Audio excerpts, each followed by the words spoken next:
संत लूकस अनुसार सुसमाचार अध्याय 3। प्रचार संचालन को शुरू। योहन प्रभु को अग्रगामी।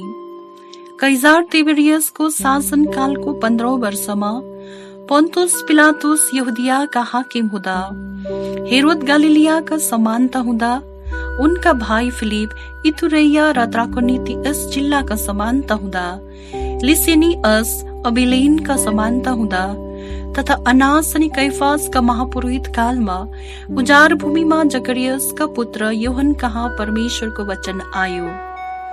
अनि तिनी यर्दन नदी वरिपरिका जम्मै अञ्चलमा पाप मोचनको निम्ति मन परिवर्तनको बप्तिस्मा प्रचार गर्दै गए। प्रवक्त यशायाका वाणीको पुस्तकमा लेखे अनुसार उजार भूमिमा चर्को स्वर कराउने, प्रभुको बाटो तयार पार, उहाँको पथ सोझो बनाओ, हरेक खोल्सो पुरिनेछ, सबै पर्वत सबै पहाड होच्याइनेछन्, घुमौरा बाटाहरू सुझाइनेछन्, अप्ठ्यारा बाटाहरू चिलाइनेछन्, जम्मै प्राणीले प्रभुको मुक्ति देख्नेछन्। योहनको प्रचार। आफूद्वारा बप्तिस्मा लिन निस्केको भिडलाई उनले भन्थे, गुरुवेका सन्तानहरू, आइलाग्ने क्रोधबाट भाग्न कसले सिकायो तिमीहरूलाई? तब मन परिवर्तन सुहाउँदा फलहरू फलाऊ। अब्राहम हाम्रा पुर्खा हुन् भन्ने कुरा आफ्नो मनमा खेलाउन नथाल। म तिमीहरूलाई भन्दछु, परमेश्वर त यिनै ढुङ्गाहरूबाट पनि अब्राहमको निम्ति सन्तान उत्पन्न गर्न सक्नुहुन्छ। अहिले पनि रुखहरूका जरामा बन्चोरो राखिएकै छ। असल फल नफलाउने प्रत्येक रुख डालेर आगोमा फ्याँकिनेछ। भिडले उनलाई सोधे, तब हामीले के गर्नुपर्ने? उनले तिनीहरूलाई उत्तर दिए, आफूसँग 2 कमीज हुनेले नहुनेसँग बारोस्, आफूसँग खानेकुरा हुनेले पनि त्यसै गरोस्।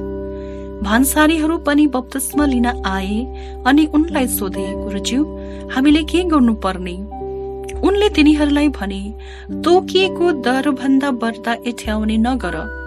सिपाहीहरूले पनि उनलाई सोधे, अनि हामीले के गर्नुपर्ने? उनले तिनीहरूलाई भने, अब अरू लुटपाट नगर, झुटा दोष कसैमाथि नलगाऊ, आफ्नै कमाईमा सन्तुष्ट बस। सबै जनता उत्सुक थिए अनि योहन ख्रिस्ट हुन् कि भनी सबै मनमनै सोचिरहेका थिए। योहनले सबैलाई भने, म तिमीहरूलाई जलद्वारा बप्तिस्मा दिन्छु, म भन्दा शक्तिशाली आउनु हुँदैछ, म त उहाँका जुत्ताको फित्ता खोल्ने योग्यको पनि छुइन। उहाँले तिमीहरूलाई पवित्र आत्मा र अग्निद्वारा बप्तिस्मा दिनुहुनेछ। खलो सफा पार्न र गहुँ जति ढिकुटीमा जम्मा गर्न नाङ्लो उहाँको हातमा छ, तर भुस जति चाहिँ कहिले ननिप्ने आगोमा जलाउनु हुनेछ। यस्ता र अरू विभिन्न सत्य उपदेशहरू दिँदै उनले जनतामा सुसमाचार प्रचार गरिरहे। योहन बप्तिस कैदमा। समानता हेरोदले आफ्नो भाइ फिलिपकी पत्नी हेरोदेसको विषयमा र आफैले गरेका समस्त कुकर्महरूमा योहनबाट लाञ्छना पाएको हुँदा आफ्ना सबै कुकार्यको हद नागेर उनले योहनलाई कैदमा थुने। यीशुको बप्तिस्मा। जम्मै जनताले बप्तिस्मा लिइसकेपछि यीशुले पनि बप्तिस्मा लिनुभयो र प्रार्थना गर्दा स्वर्ग उघ्रियो। पवित्र आत्मा ढुक्कुर झै सशरीर तल उहाँमाथि ओर्ले र स्वर्गबाट यस्तो बानी भयो, तिमी हौ मेरा प्रिय पुत्र, तिमीमा म अति प्रसन्न छु। यीशुको वंशावली। आफ्नो काम सुरु गर्दा यीशुको उमेर लगभग 30 वर्षको थियो। मानिसहरू उहाँलाई योसेफका पुत्र सम्झन्थे, जो चाहिँ पुत्र थिए एलीका, जो थिए मत्थातका, जो लेवीका, जो मल्कीका, जो यनाईका, जो योसेफका, जो मत्थतियसका, जो आमोसका, जो नहोमका, जो एल्सीका, जो नगाईका, जो मअदका, जो मत्थतियसका, जो सेमाईका, जो योसेखका, जो योदाका, जो योअन्नाका, जो रेसाका, जो जरुब्बाबेलका, जो असलतिएलका, जो नेरीका, जो मेल्कीका, जो अदीतका, जो कुसाम का, जो एलमदाम का, जो एर का, जो यशुआ का, जो एलियाजार का, जो योरीम का, जो मत्तात का,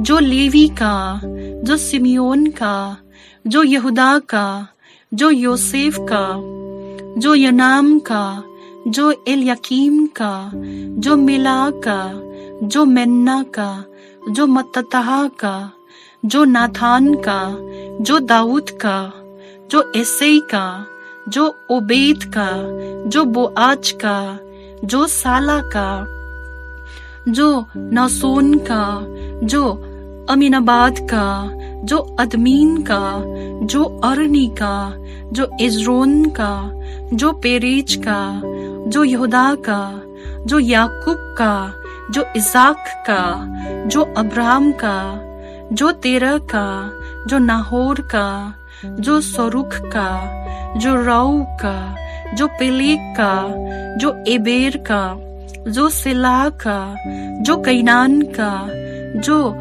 और पखस्त का, जो सीम का, जो नोहा का, जो लिमेक का, जो मथुसेहा का, जो हेनोक का, जो यारदेक का, जो महलएल का, जो कैनान का, जो एनोस का, जो सीत का, जो आदम का, जो थे परमेश्वर का पुत्र।